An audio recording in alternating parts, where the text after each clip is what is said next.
বিসমিল্লাহির রহমানির রহিম। আমার প্রিয় ইলেকট্রনিক এবং প্রিন্ট মিডিয়া সাংবাদিক ভাই বোন বৃন্দরা, আসসালামু আলাইকুম।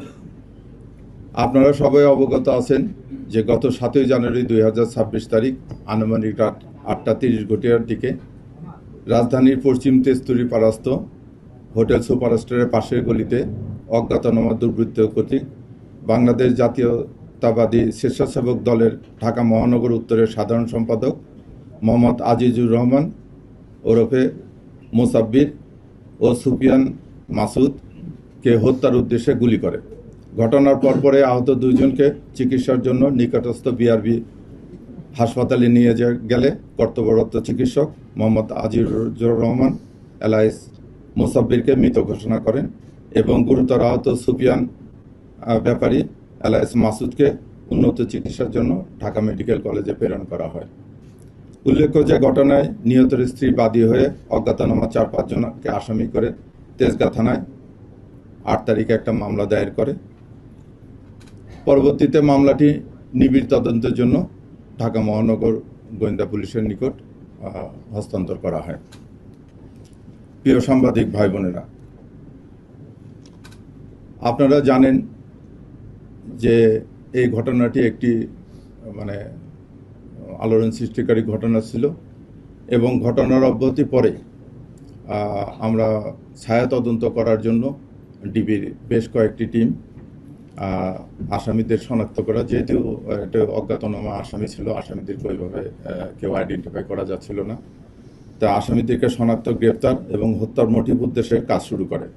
এরই ধারাবাহিকতায় গোয়েন্দা পুলিশের কয়েকটি টিম ঘটনাস্থলে উপস্থিত হয়ে ঘটনাস্থলের আশেপাশে সিসি ফুটেজ ক্যামেরা সংগ্রহ করে, ঘটনাস্থলের আশেপাশে উপস্থিত ব্যক্তিদের প্রাথমিক জিজ্ঞাসাবাদ করে, সোশ্যাল মিডিয়া ও অন্যান্য ওপেন সোর্স হইতে তথ্যপ্রাপ্ত সংগ্রহ করে সেগুলো যাচাই বাছাই করা হয় এবং এই যাচাই বাছাইয়ের এক পর্যায়ে আসামিদের আমরা মোটামুটি শনাক্ত করতে সক্ষম হই এবং শনাক্তকৃত আসামিদেরকে গ্রেপ্তারের উদ্দেশ্যে বাংলাদেশের বিভিন্ন জায়গায়, যথা ঢাকা, মানিকগঞ্জ, গাজীপুর, ময়মনসিংহ, নেত্রকোনা, ভৈরব, তারপরে কিশোরগঞ্জ সহ অন্যান্য এলাকায় ব্যাপক অভিযান পরিচালনা করা হয়।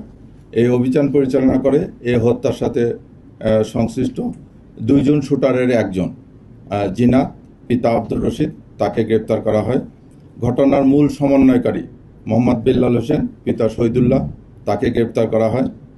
পাশাপাশি শহীদুল্লাহর ভাই আব্দুল কাদির, যে ঘটনার পরবর্তীতে আসামিদেরকে পলায়নে সহায়তা করা, আসামিদের মোবাইল পরিবর্তন করা সহ অন্যান্য কাজে সহযোগিতা করে, তাকে গ্রেপ্তার করা হয়। এবং ঘটনার আগে এই ঘটনা যে সংগঠিত করবে এ ব্যাপারে অপরাধীরা একটা রেকি করেছিল, এই রেকিতে সহায়তা করার জন্য মোহাম্মদ রিয়াজ নামে একজনকে আমরা গ্রেপ্তার করি। এবং এই গ্রেপ্তারকৃত ব্যক্তিদের কাছ থেকে একটা নাম্বার প্লেটবিহীন মোটরসাইকেল উদ্ধার করা হয়, যে মোটরসাইকেলটি হত্যাকাণ্ডে ব্যবহৃত হয়েছে। এছাড়া তাদের নিকট থেকে 6,000 নগদ টাকা উদ্ধার করা হয়। আমরা আসামিদেরকে জিজ্ঞাসাবাদ করছি, আসামিরা জিজ্ঞাসাবাদে প্রাথমিক তদন্তে এবং আসামিরা জিজ্ঞাসাবাদে তারা এই ঘটনার সাথে সংশ্লিষ্ট আছে বলে তারা জানিয়েছে। আমরা এখন তাদেরকে নিয়ে আসছি, আমরা টোটাল ঘটনাটা তদন্ত করতেছি। এই পর্যন্তই এই হত্যার। বাত ব্যথা, প্যারালাইসিস কিংবা আর্থ্রাইটিস, আধুনিক ফিজিওথেরাপি ও পুনর্বাসন চিকিৎসায় নির্ভরযোগ্য নাম ডিপিআরসি। আমি বলতেছি যে সবকিছু জানা যাবে। আমি শুরুতেই বলেছি ব্রিফিংয়ে যে এটা একটা আলোচিত ঘটনা ছিল। উনি একজন রাজনৈতিক দলের নেতা ছিলেন, তাকে হত্যা করেছে। প্রাথমিক অবস্থায় কিন্তু আমরা এই হত্যাকারীদের শনাক্ত করা এবং হত্যা কাজে ব্যবহৃত ধরনের যে মোটরসাইকেল হচ্ছে, এখন আমরা অস্ত্রগুলি উদ্ধার করতে পারিনি। এই জন্য আমরা এটা তদন্ত করতেছি। কেবল আসামিদেরকে ধরেছি, আসামিদেরকে জিজ্ঞাসাবাদ করেছি, তারা প্রাথমিকভাবে স্বীকার করেছে যে তারা এই ঘটনাগুলো ঘটেছে। আপনারা জানেন যে এটা আমরা নিয়ে তারপরে পরবর্তীতে সময়ে আপনাদের সঙ্গে বসলাম। এগুলো আমরা সবই তদন্ত করে বের করব। এর তো অবশ্যই মোটিভ আছে বা এর নেপথ্যে যদি কেউ থাকে তাদেরকে আমরা খুঁজে বের করব। এটা তো ইনিশিয়াল স্টেজে আসামি শনাক্ত এবং তারপরে যে আসামি গ্রেপ্তার, এই তো একটু স্পেস দরকার, একটু সময় দরকার। সেই সময়টা তো আপনারা দেবেন। আমরা তো এটা অবশ্যই বের করব। পরিচয় পাওয়া গেছে কিনা, এরা কোনো রাজনৈতিক কর্মী বা কোনো ভাড়াটে কিলার কিনা? কারা? এই যে না, এটা এদের ওরকম রাজনৈতিক ব্যাকগ্রাউন্ড পাওয়া যায় না। তবে তারা প্রাথমিকভাবে যেটা বলছে যে ওই যে যেটা বললাম যে এখানে কিন্তু আপন দুই ভাই অ্যারেস্ট হয়েছে এবং আরেকজন ভাই এই হত্যাকাণ্ডের সঙ্গে সরাসরি জড়িত ছিল বলে আমরা মানে শনাক্ত করেছি। কাজে এটা মনে হচ্ছে যে তারা ওখানে ব্যবসা কেন্দ্রিক ব্যবসায়িক থেকে আছে, এর নেপথ্যে কিছু আছে কিনা এটা আমরা আমরা তো কেবল আসামি নিয়ে আসলাম। আমরা সবগুলো জিনিসই কোথায় দেখতে হবে, ব্যবসা কেন্দ্রিক দেখতে হবে। তার উনি তো একজন রাজনৈতিক ব্যক্তিত্ব যে আপনারা যে চারজনকে ধরেছেন এই চারজনকে আসলে এই কারণবাজার সাথে ইসরায়েল স্থানীয় নাকি তারা আসলে ভাড়া খাটে, মানে অপরাধ সংগঠিত করার জন্য তারা আসলে ভাড়া খাটে? না, এরা দুইজন ইয়েতেও ছিল, কারণ বাজে ছিল এবং এরা মহাখালী এলাকায় থাকে, আমাদের বাসা কিন্তু মহাখালী এলাকায় এবং কারণ বাজার কেন্দ্রিক ব্যবসা প্রতিষ্ঠান বা ব্যবসায়ীর সঙ্গে বা এখানে রাজনৈতিক কর্মীদের সঙ্গে ওনাদের ওঠা বসা আছে, প্রাথমিকভাবে আমরা এটা জানতে পারছি। এখন আমরা ওদেরকে এন্ট্রি করবো, সিডিআর এ দেবো, দিয়ে সিডিএমএস এ দেওয়ার পরে এগুলো আমরা জানতে পারবো। আমি তো বললাম যে আমরা আসলে সারাদিন এই অপারেশন করে গুছাই নিয়ে আসে যেটুকু পেয়েছি সেটুকু আপনাদের জন্য দিলাম। আমরা প্রাথমিকভাবে নিশ্চিত হয়েছি কারা করেছে এবং যে আসামি গুলোকে ধরেছে তারা প্রাথমিকভাবে স্বীকার করেছে। এখন তো তদন্তে আমরা আরো ডিপে যাব এর সঙ্গে নেপথ্যে কারা যদি কেউ জড়িত থাকে, অন্য কোনো দ্বন্দ্ব আছে কিনা সেগুলো আমরা খতিয়ে দেখবো।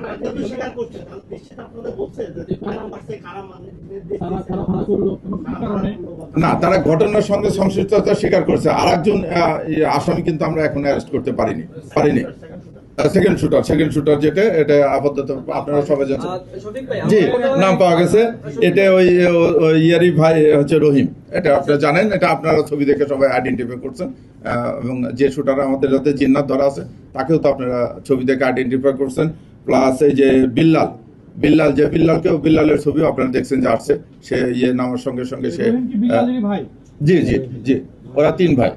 আচ্ছা, যদি হচ্ছে কি ধরেন আপনারা তাদেরকে তো জিজ্ঞাসাবাদ করেছেন যে তারা আসলে যারা এই হত্যাকাণ্ডের সঙ্গে সংযুক্ত ছিল সরাসরি, তারা কি আসলে তাদের কোনো মানে ক্ল্যাশের কারণে এই হত্যাকাণ্ড ঘটেছে নাকি অন্য কেউ তাদেরকে হায়ার করেছে? এইটুকু অন্তত আমাদেরকে একটু বলেন। এটা তো আপনারা প্রাথমিক জিজ্ঞাসাবাদে অবশ্যই পেয়েছেন, যদি এটা আসলে না বলে তাহলে আমরা আসলে অনেকগুলো জিনিসই এখন দিচ্ছি তদন্তের সাথে। এই প্রশ্নটা আমরা একটু করতে যাচ্ছি। আমরা তো খুবই ইনিশিয়াল স্টেজে আছে, তদন্তের সাথে করলে হবে কি যে আপনারা দেখেন যেটা হয়েছে, মানে আমি আপনাদের সঙ্গে খোলাখুলি বলি যে একটা ঘটনা ঘটলে আপনারাও আসেন আমরাও আসি।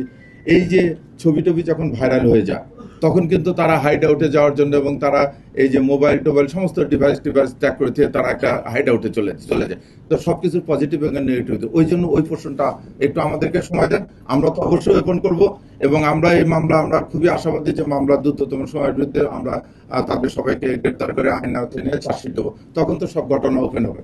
এবং বলেন অস্ত্র কি দুটো ব্যবহার করা হয়েছে কিনা, আর অস্ত্র কি পালিয়ে যাওয়া আছে কিনা?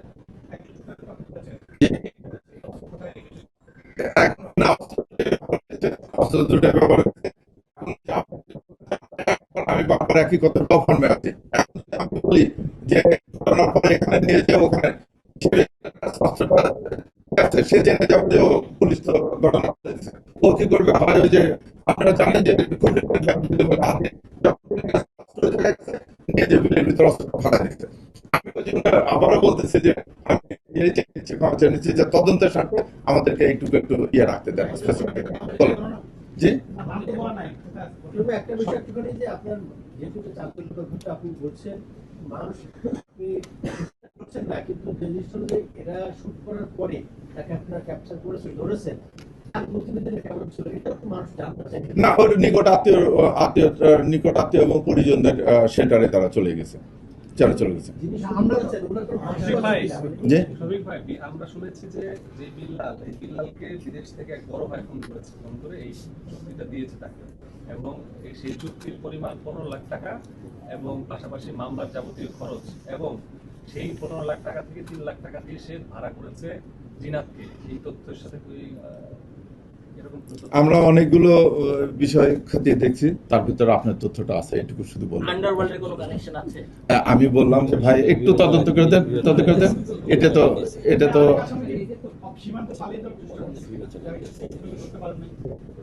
না, এরকম কোন নাই। আমরা এটা আসামি পরিচয় জানার সঙ্গে সঙ্গে আমরা ছবি টবি দিয়ে আমরা অন্য আসলে কি পেলেন?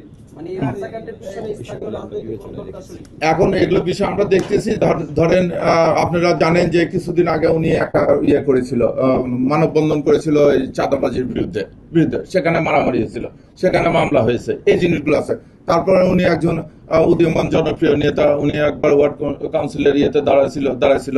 তো উনি হয়তো রাজনৈতিক ক্যারিয়ারের ভাবে রাজনৈতিক ভাবে উপরে উঠতেছে। এই জিনিসগুলো আমি বললাম যে সবগুলো জিনিসই আমরা এখন খতিয়ে দেখতেছি। এটা তো এখন প্রিলিমিনারি অবস্থা হয়েছে। 8 তারিখে ঘটনা ঘটছে, 7 তারিখে ঘটনা ঘটছে, আজকে হচ্ছে 11 তারিখ। আমরা এর ভিতরে অপারেশন অভিযান করে এই আসামিগুলো ধরে নিয়ে আসছি, জিনিসটা ডিটেক্ট করছি। এটা আমি মনে হয় যে আপনাদের কাছে আমরা এটুকু উপস্থাপন করলাম। ভবিষ্যতে কোনো কিছু পাওয়া গেলে এবং এই সংক্রান্ত যে বিস্তারিত এটা তো আমরা চার্জশিট দেবো। ঘটনাস্থল থেকে একটা মোবাইল নিয়ে গেছিল, ওই মোবাইলটা কি মোসাফিরের ছিল না মোবাইল কার ছিল? না, এখনো এটা আমরা উদ্ধার করতে পারিনি। এখনো মোসাদ্দেরের মোবাইল সম্বন্ধে কোনো ইয়ে না। এখন আমরা আসামি নিয়ে আসছি, রিমান্ডে নিয়ে আসে তাদেরকে আমরা একবার একান্তভাবে জিজ্ঞাসাবাদ করব, তাদেরকে পিও ভিজিট করাবো, টোটাল জিনিসটা তো আমরা একটা সকেট ভিতরে নিয়ে আসবো। বেঁচে আছেন ওনার সাথে কথা বলতে পারছেন? না, উনি খুব ক্রিটিক্যাল অবস্থায় আছে, গ্রুপ এখন ওনার সঙ্গে কথা বলা সম্ভব হয়নি।